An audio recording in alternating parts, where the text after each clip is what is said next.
The wind carried the smell of dust and wood smoke across the small settlement, curling around houses built from rough timber and stone. It was a time when life moved slower, yet carried a heavy weight of customs that bound people tighter than chains. In those days, a woman's worth was often measured not by her heart, not by her kindness, not even by her resilience, but by her ability to carry children and secure the family line.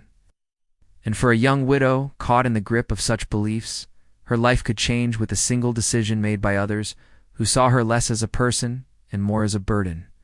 She was only in her 20s, yet the lines of hardship already traced faintly across her face.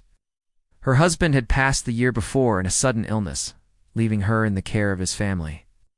She had mourned with all the devotion expected of her, dressed in black, bowed her head at every prayer, and carried her sorrow with quiet dignity. But after the months passed, whispers began to grow. She had no child. The marriage had left no heir, no promise of continuation, no reason for the family name to feel secured through her. Those whispers turned into sharp tongues, and soon even her mother-in-law, the woman she had once served and respected, looked at her with eyes colder than winter rivers. It was not uncommon in those days for families to barter women like goods, to weigh their future against the needs of land, cattle, or silver. To her mother-in-law she had become something useless, a reminder of loss rather than a vessel of hope. One evening, as lantern light flickered against the wooden walls, the truth unfolded. She was told that she would be given away, sold to strangers in the next county, her fate sealed by the simple fact that she had not borne a child. The widow felt her chest tighten, the room shrinking around her as if the air itself had turned against her. She had served faithfully, she had given all her tenderness and labor, yet it was not enough. Fear settled in her bones like an unwanted guest. Where would she be taken? Who would claim her? Rumors said that men who bought widows often treated them as servants, or worse, as property without voice or choice. Her mind reeled with possibilities, each one darker than the last. But what she did not know was that beyond the horizon, beyond the reach of her sorrowful nights, someone had already taken notice of her. There was talk across the region of a prince, the most desired among noblemen, whose reputation reached every ear. He was not merely admired for his position, but for his striking presence, his sharp mind, and his rare defiance of the rigid rules that bound society.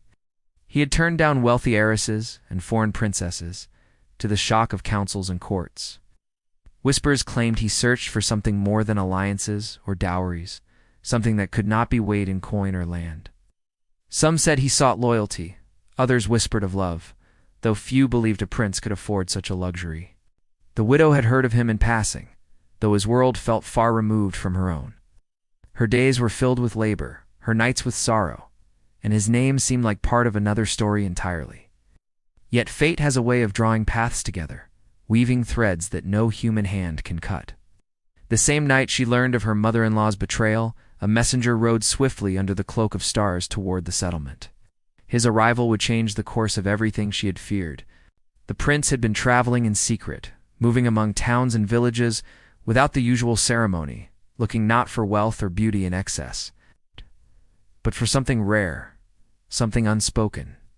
His advisors protested, urging him to settle his choice among powerful families, but he resisted.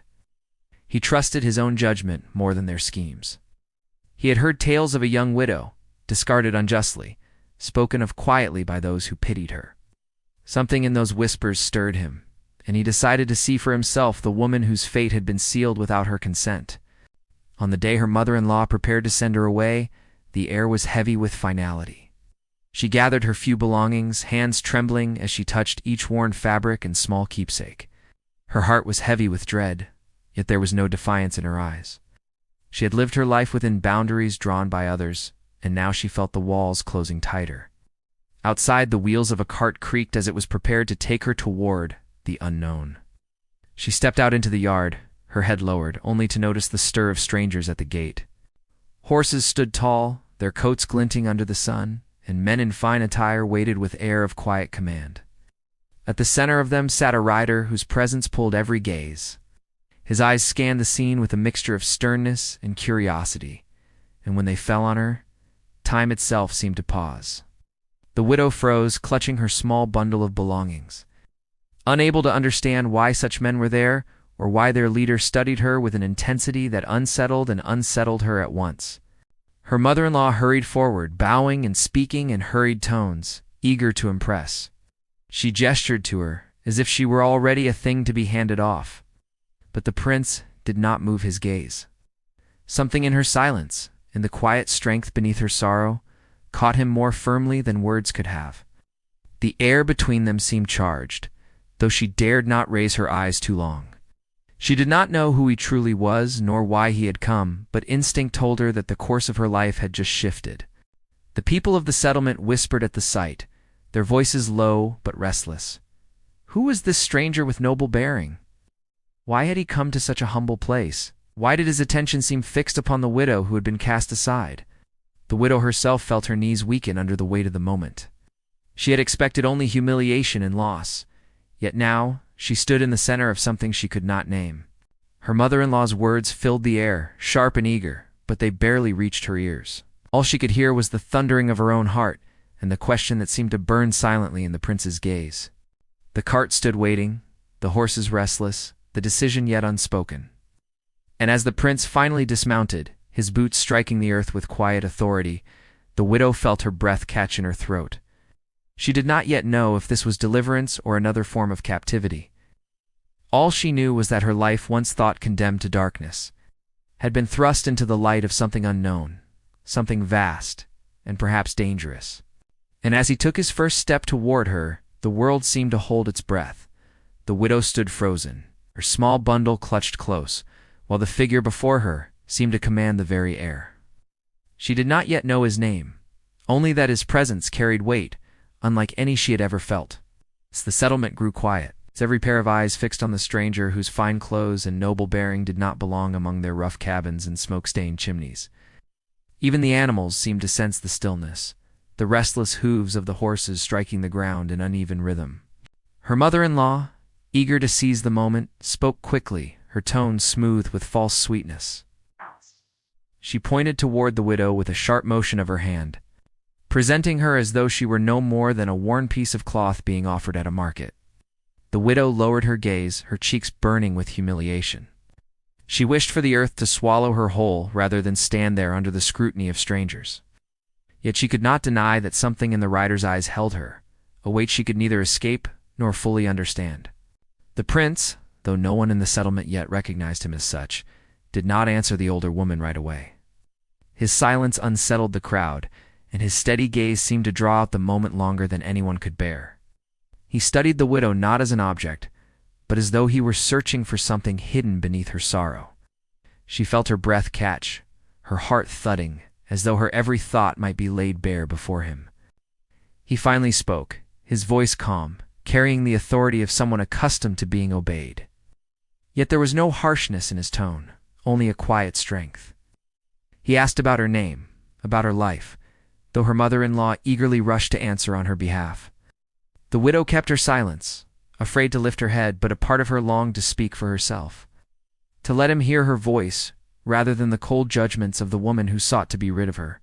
The townsfolk whispered among themselves, trading guesses and rumors. Some wondered if the stranger was a wealthy landowner searching for new labor. Others speculated he might be a nobleman in disguise. Whatever the truth, it was clear he had not come by accident. There was purpose in his arrival, though what that meant for the widow remained hidden, like a storm waiting just beyond the horizon. As the tension hung in the air, the widow's mind drifted back to the months of loss that had led her here. She remembered her husband, frail in his final days, his hand cold in hers, as she prayed for a miracle that never came. She remembered how the house had grown silent after his passing, and warmth had vanished, leaving only duty and the sharp eyes of her mother-in-law. She had given all her strength to keep her place, to serve with humility, to find purpose in small acts of kindness, but in the end, it had not been enough. Well, to them, she was nothing without a child, nothing without a legacy to tie her worth to the family name. That pain weighed heavy on her now, as she stood before the stranger. She felt as though every scar of her life was laid bare, every sorrow and unspoken story written across her face. And though she did not understand why, she saw in the prince's eyes a flicker of recognition, as if he saw beyond her silence to the quiet resilience within her. The prince asked for water, breaking the uneasy stillness. The men who accompanied him shifted, their hands brushing the hilts of their swords, their eyes sweeping the crowd as though always prepared for danger. One of the townsfolk hurried to bring a jug, and as the prince drank, he glanced once more at the widow, his expression unreadable.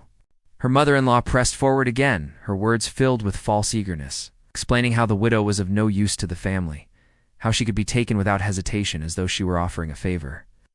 The widow's stomach turned at the sound, shame curling deep inside her. Yet something in the prince's silence gave her pause. He did not nod in agreement, nor did he reach to claim her as though she were an item for trade. Instead, he allowed the woman to speak until her words tangled on themselves, and then he turned his gaze back to the widow.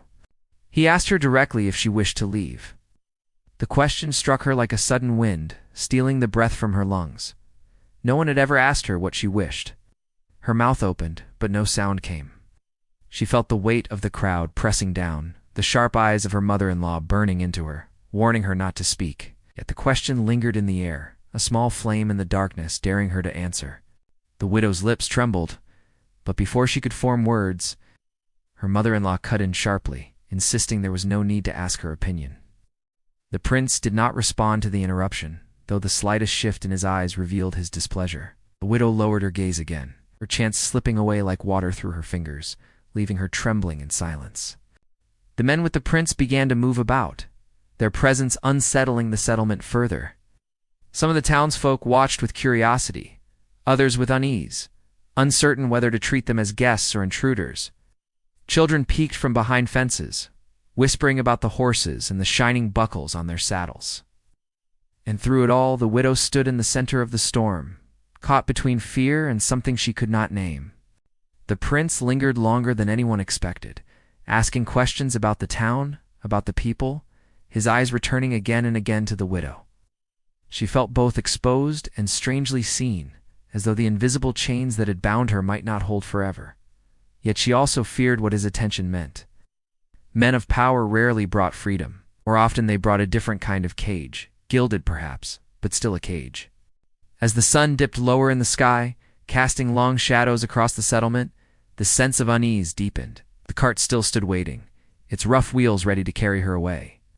Her mother-in-law's impatience grew sharper with each passing moment, her voice tight as she urged the stranger to make his choice or move aside. But the prince did not hurry. He seemed to measure every word, every gesture, as though the fate of more than one life rested on what he decided.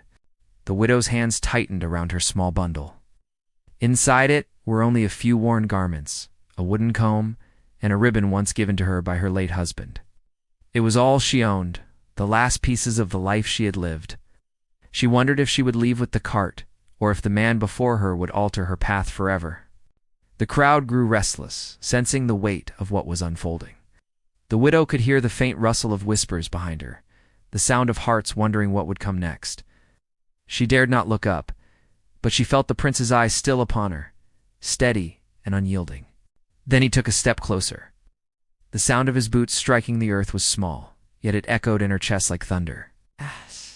The widow's breath caught again, her heart pounding as though it sought to escape. He did not speak yet, but his presence seemed to draw the world tighter, the air charged with something she could neither resist nor fully understand. The cart remained. The mother-in-law fidgeted with impatience. People leaned in, waiting. And the widow, trapped between despair and a strange, unspoken hope, stood trembling as the stranger's shadow stretched toward her. What he would say, what choice he would make. Hung in the air like a blade suspended above them all, the prince's shadow stretched across the hard-packed earth. And with each step he took, the air in the settlement seemed to grow heavier. The widow could feel her pulse beating in her ears, her hands tightening so much around the bundle of her belongings that her knuckles turned pale. She was used to being overlooked, her presence treated like little more than a shadow in her own home, yet here she was, standing in the center of every gaze. Uncertain whether to fear the stranger who had turned the world toward her, or to cling to him as if he were her only chance of survival. Her mother-in-law stood stiff, forcing a smile that carried no warmth. She had always been sharp-tongued, but now she masked her bitterness beneath a tone of false sweetness. She was eager to rid herself of the widow, to erase what she saw as a burden, and this noble stranger seemed the perfect opportunity. Still, the prince's silence unsettled her, for he did not rush, did not accept her offer with the greed she had expected.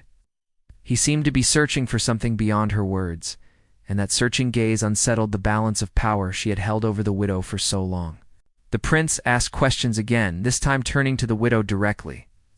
His voice was calm, not demanding, but the weight of it pressed against her, urging her to speak. She opened her mouth, her lips trembling, but again the mother-in-law interrupted. Filling the silence with her own bitter tale of barrenness, her words sharp as she painted the widow as useless. The widow lowered her head, shame rushing hot through her chest, though inside her heart burned with the wish to defend herself, to tell him she was more than the cruel measure of children not born. The crowd leaned in closer, some eager for scandal, others stirred by curiosity. The blacksmith at the edge of the square muttered that the stranger was no ordinary man, while a farmer whispered that he carried himself like someone born to command.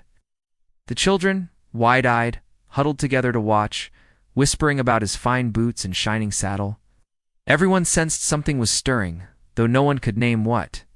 Among the whispers, another tension brewed. A group of men at the far side of the square exchanged uneasy looks. They were men who had once courted the widow's favor before her marriage. Men who had whispered unkind things since her husband's death, resentful that she had never chosen them. Their eyes narrowed at the prince's attention toward her. To them, she was supposed to remain small, voiceless, cast aside. If this man lifted her into something greater, it would not only shift her fate, but perhaps theirs as well. The widow, caught between all these forces, felt as though the ground beneath her feet might give way. Her thoughts spun wildly, remembering the months after her husband's passing. The endless duties, the cold silences, the nights when she stared into the darkness, wondering if her life had already ended in all but name. And now, this man, this stranger with eyes that saw too much stood before her, demanding not with force but with presence that she rise from her silence. But how could she? To speak would be to defy the woman who controlled her fate, the same woman who had reminded her every day that her worth was gone. Yet to remain silent was to let her life slip further into shadow. Her heart beat so loudly she feared it would betray her thoughts, but still her lips would not part. The prince's men shifted restlessly, had been on the road for weeks, following their master through towns and villages, with no clear destination. They had grown used to his unusual ways, his tendency to pause in unlikely places, to study people others dismissed. Still, they could not understand what drew his eye to this widow. Some of them muttered quietly, wondering if their prince would entangle himself in matters far beneath his station, while others kept their loyalty unshaken, trusting his instinct even when it baffled them. The mother-in-law's voice grew sharper as the silence dragged on. She pressed harder, urging the prince to take the widow, Kay insisting she was worth little and would serve better elsewhere. Each word struck the widow like a lash, and she felt herself shrinking further, though her heart begged her to resist. She remembered her late husband's quiet smile, his hand resting against hers during the long winter evenings, the way he had once told her she was enough, even when the world insisted otherwise. That memory gave her a small flicker of strength, though she still did not dare to lift her head. The conflict deepened when one of the villagers, emboldened by the spectacle, stepped forward. He was a man who had long resented the widow's presence, claiming she had cursed her husband by failing to give him a son. His voice was loud, sharp, carrying through the crowd as he called her a burden unfit for noble company.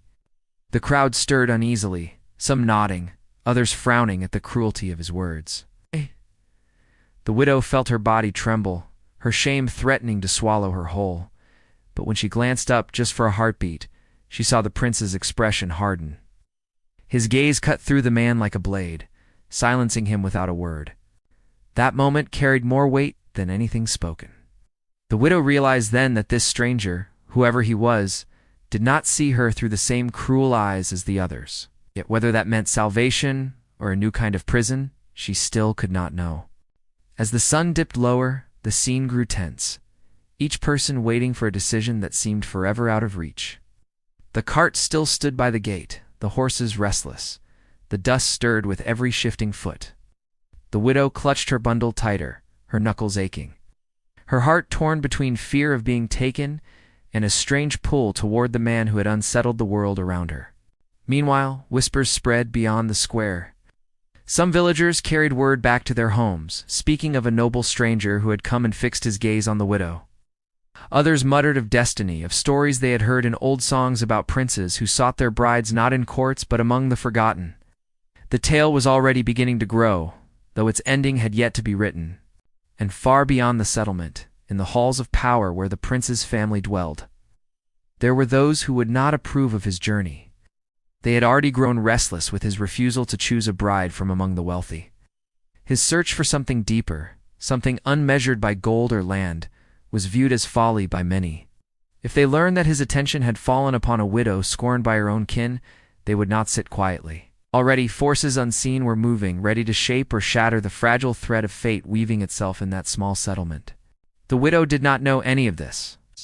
All she knew was the weight of the eyes upon her, the uncertainty of the moment, the silence that stretched like a rope pulled taut. Her mother-in-law shifted impatiently, her lips pressed thin, desperate for the stranger to take what she offered and be gone.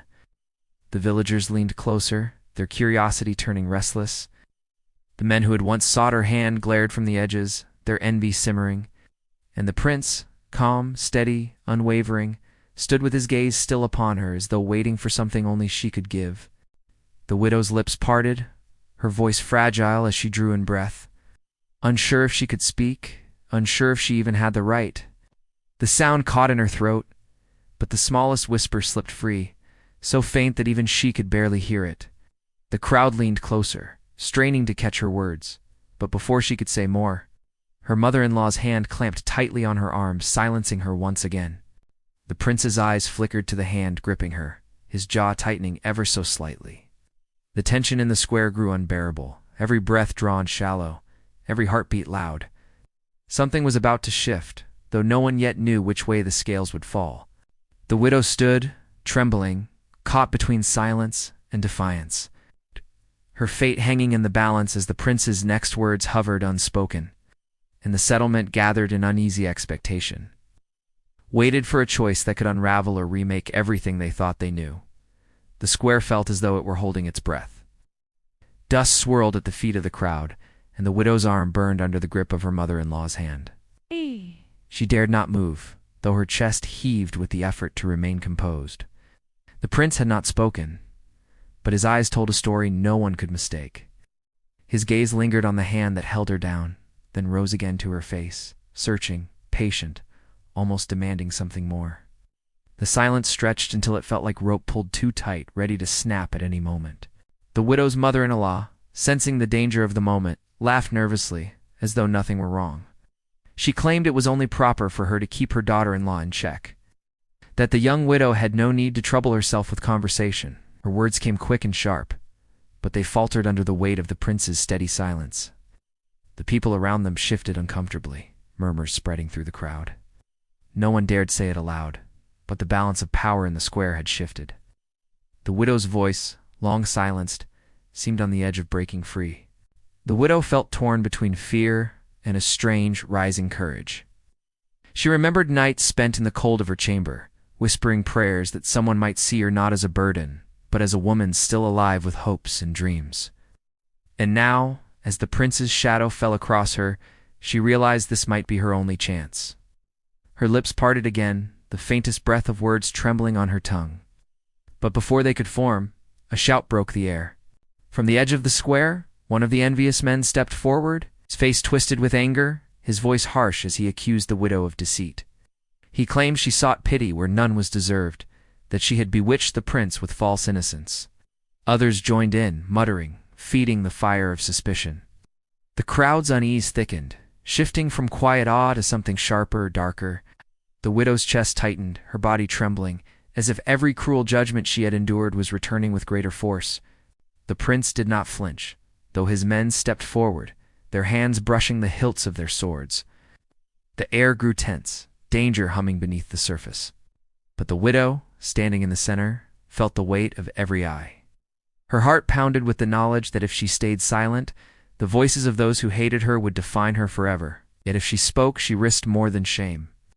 She risked defying the woman who controlled her fate and the villagers who had long whispered against her. The prince asked her again, his voice firm this time, carrying a command that could not be ignored. He asked what she wanted, whether she wished to leave with him or remain as she was. The words struck her like a thunderclap. No one had ever asked her what she wanted. For a moment, the world seemed to narrow to the sound of her heartbeat and the weight of that single question. Her mother-in-law's grip tightened painfully, her nails digging into flesh as she hissed for her to stay silent.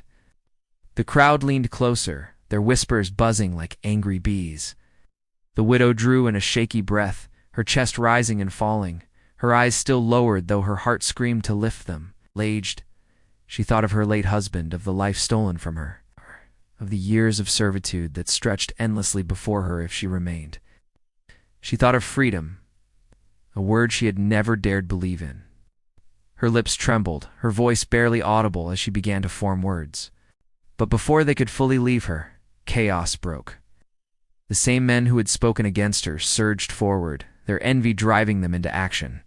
They shouted that no nobleman should take a widow, that she belonged to the settlement, not to outsiders. The square erupted in a wave of noise, women crying out, children clinging to skirts, men pushing forward with voices raised. The widow staggered back, her bundle slipping from her arms as the press of bodies pushed closer. The prince's men reacted swiftly, forming a barrier, their presence imposing enough to hold the mob at bay, yet the tension did not break.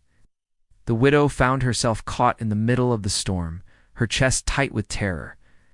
The cart still waited by the gate, forgotten in the chaos, while the prince stood unyielding, his eyes never leaving her. It was as if he was waiting for her to make a choice, even as the world threatened to pull her apart. Her mother-in-law cried out, pretending outrage, claiming that her household was being dishonored by the stranger's interference. She raised her voice above the crowd, painting herself as a victim, even as her hand still gripped the widow's arm. Some villagers echoed her cries, their loyalty bending toward her out of habit. Others, however, grew uneasy, their glances shifting between the prince and the widow, sensing truth beneath the noise. The widow's mind raced, torn between terror and determination. She had been silent for so long, swallowed by fear of shame, fear of punishment, fear of being cast out. Yet as the crowd roared around her, she realized that silence would leave her nothing but a shadow in her own life. Her throat tightened, but still she could not force the words out. Not yet. The prince raised a hand, and the crowd quieted just enough for his voice to carry. He declared that the widow's fate would not be decided by those who mocked her, nor by those who sought to profit from her sorrow. His words struck like iron, silencing some, angering others. His men stood ready, their blades not yet drawn but glinting in the fading light as a warning. The widow's breath caught at his defense, though fear still held her heart fast. As the square trembled with unrest, another figure emerged from the back of the crowd. It was an elder of the settlement, a man whose voice carried weight among the people. He stepped forward slowly, leaning on his staff, his eyes sweeping over the scene. He spoke with measured words, warning that the balance of their community should not be disturbed by rash actions. His tone was calm, but beneath it was caution, a reminder that choices made now could ripple far beyond this single moment. The widow's knees trembled, her heart hammering as the elder's eyes fell on her. He asked her gently, almost kindly, if she had anything to say for herself. The world stilled once again, all eyes fixed on her. Her mother-in-law's nails dug deeper, a silent warning. The men who hated her glared, daring her to speak. The villagers waited, some with scorn, others with curiosity. And the prince's gaze, steady and unyielding, held her in place as though he alone believed she could answer. Her lips parted, her breath catching, the words finally rising to the edge of release. But before they could leave her, the sound of hooves thundered in the distance. The crowd turned as a second group of riders approached, their banners catching the dying light. Their arrival cast a new shadow over the square, one that carried with it a sense of power even greater than the prince's small company. The widow froze, her voice lost once more. The prince's expression shifted, his jaw tightening as he recognized the crest on the approaching riders' banners. His men exchanged uneasy glances, their hands falling closer to their blades. The villagers whispered in alarm, uncertain what new force had descended upon them. The widow felt her heart sink. She did not know who these men were, only that their arrival meant her fate had grown even more tangled. The crowd pressed back, fear mingling with curiosity as the riders drew nearer, their horses stamping the earth, their eyes sharp as they scanned the square. The prince stepped forward, his posture firm, as if ready to meet whatever challenge had come. But his gaze flickered once more to the widow, silent yet insistent, as though urging her to find the strength to stand, to speak, to claim her place before it was too late. The square fell into a silence sharper than any before. The widow's chest rose and fell, her voice trapped at the edge of release. As to forces her past and her uncertain future closed in around her, the air trembled with tension, every soul in the square waiting for the moment that would decide everything. The thunder of hooves echoed against the walls of the settlement, and the air grew tight with fear. The second group of riders slowed as they entered the square, their banners marked with a crest that none in the village dared ignore. Spurs spread like fire. These were men of the royal court, the prince's own kin, sent to shadow his steps and keep him tethered to the will of those who sat in the capital. The widow, clutching her bundle at her feet, felt her knees weaken as the men dismounted with cold precision, their polished boots striking the earth like drumbeats of judgment. The villagers pressed back, clearing space, their faces pale with unease. Even her mother-in-law, bold until now, faltered in her stance, her grip loosening slightly on the widow's arm, as if sensing a danger greater than she could control. The prince stood firm, his jaw set, his eyes locked on the riders who strode toward him. Their leader, a stern man with silver at his temples, bowed only the slightest degree, enough to acknowledge rank, but not enough to show respect. His voice carried authority as he reminded the prince of his duty, his obligation to choose a bride from among noble families rather than wandering into settlements, chasing shadows of grief and whispers of pity. The words struck the widow like a blow, though they were not aimed at her. She felt herself shrink, the fragile spark that had grown in her chest threatened to be snuffed out. To these men, she was nothing more than a passing distraction, unworthy of notice, a stain upon the dignity of their blood. The villagers murmured again, torn between awe and fear, their eyes darting between the prince and the men who claimed to command him. For a long moment, it seemed the prince might bow to their will. His silence stretched, heavy and unbroken, his eyes lowered as though weighing his choice. The widow's heart clenched painfully, certain that whatever hope had flickered would now vanish. Her mother-in-law's lips curved in a small, triumphant smile, believing she had one. That the prince would turn away and leave the widow to be cast off like she had planned from the start. But the silence ended when the prince lifted his gaze, sharp and unyielding. His words came steady, each one carrying the weight of conviction. He declared before all gathered that the measure of a woman's worth was not in her dowry, nor in the heirs she had borne, but in the strength of her heart. He spoke of loyalty, of quiet endurance, of courage unseen by those who judged too quickly. And as his voice rang out across the square, his hand lifted, pointing not to any noblewoman far away, but to the widow who stood trembling at the center of it all. The crowd gasped, the sound rolling like thunder. The widow's breath caught, her eyes wide, her heart struggling to keep pace with the moment. Her mother-in-law cried out in protest, her voice shrill with panic, but it was drowned out by the stir of whispers rising like waves. The men who had once envied her scowled, their bitterness sharp, while others looked on with awe, unable to believe what they were witnessing. The royal riders bristled at his defiance. Their leader stepped forward, warning him of consequences, of dishonor to his station, of wrath from the court. But the prince did not bend. His men, loyal and ready, shifted behind him, their presence a silent shield. The widow, still trembling, finally lifted her eyes fully, meeting his gaze without flinching for the first time. In that look, she found something she had not known in years: recognition, not as a burden, but as a person.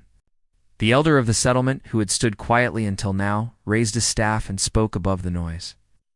He reminded the people that honor was not in wealth or in titles, but in truth. His voice carried calm authority, urging the crowd to witness what was unfolding, not as scandal, but as justice long denied.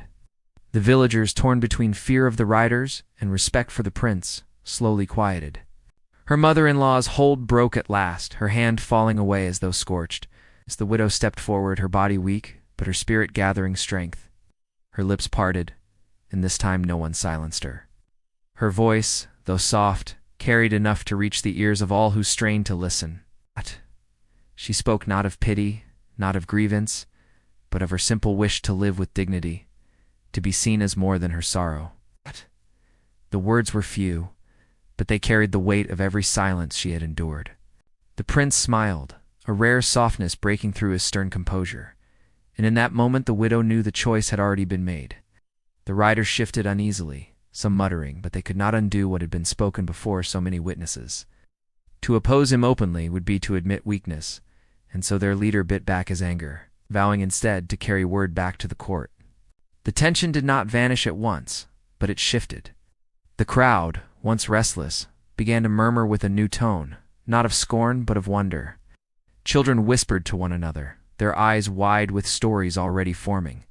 The widow's knees threatened to give way beneath her, yet she stood tall. The prince's gaze steady upon her as if to lend her strength. Her mother-in-law, pale and trembling with fury, spat bitter words, claiming betrayal, claiming curses, but no one rose to support her. The villagers who had once whispered against the widow now looked at her with new eyes, remembering the kindnesses she had given, even when shunned. The false power her mother-in-law had wielded dissolved in the weight of the prince's choice. As the sun sank lower, casting gold across the square, the widow realized her life had turned upon a single moment. She had been cast aside as worthless, yet chosen in defiance of every cruel measure placed upon her. She did not yet know what her future would hold. The road ahead would not be easy. The court would resist, whispers would follow, and enemies would linger in shadows. But for the first time since her husband's passing, her heart beat not with dread, but with hope. The prince extended his hand, not commanding, but offering. She hesitated, her breath caught, then placed her trembling fingers into his. The simple gesture bound more than words ever could. The villagers watched in silence, the weight of the moment settling into memory. When the riders departed, carrying news that would rattle halls of power, the settlement slowly returned to life. The widow stood beside the prince, her bundle at her feet, no longer a burden to be cast away, but a woman whose fate had been reshaped before all eyes. Her mother-in-law retreated into her house, her bitterness hollow in the face of defeat. The envious men slunk away, their whispers drowned beneath the tide of a news story already spreading. That night, as lanterns flickered and the settlement settled into uneasy quiet, the widow lay awake, her mind replaying every moment. She thought of her late husband, of the love they had shared, of the sorrow that had weighed so heavily. She whispered a prayer of thanks, not only for the prince's courage, but for the strength that had stirred in her own heart. For she knew now that she had spoken, that she had claimed her voice, and that no one could take it from her again. The days that followed carried both challenge and promise. The prince prepared to leave with his company, and the widow with him. Some villagers bid her farewell with warmth, others with envy, but none dared call her burden again. The elder blessed her journey, reminding her that courage is not the absence of fear, but the choice to stand despite it. As she mounted a horse beside the prince, her bundle tied carefully behind her, she looked back at the settlement one last time. It was the place of her sorrow, but also the place where she had found her strength. She carried both with her, knowing they had shaped her into the woman she had become. The road stretched wide before them, uncertain and fraught with trials, but filled also with possibility. And as the prince rode at her side, his presence steady and sure, the widow felt her heart lift for the first time in years. She was no longer a shadow, no longer a burden cast aside. She was a woman chosen, not because of what she lacked, but because of who she was. The tale of the widow who had been sold and yet chosen would be told for generations, not as a story of sorrow, but as one of defiance, of hope, and of the truth that worth lies not in what others demand, but in the strength of the soul. And as the wind carried them onward, the widow lifted her face to the horizon, ready at last to step into the light of her own life.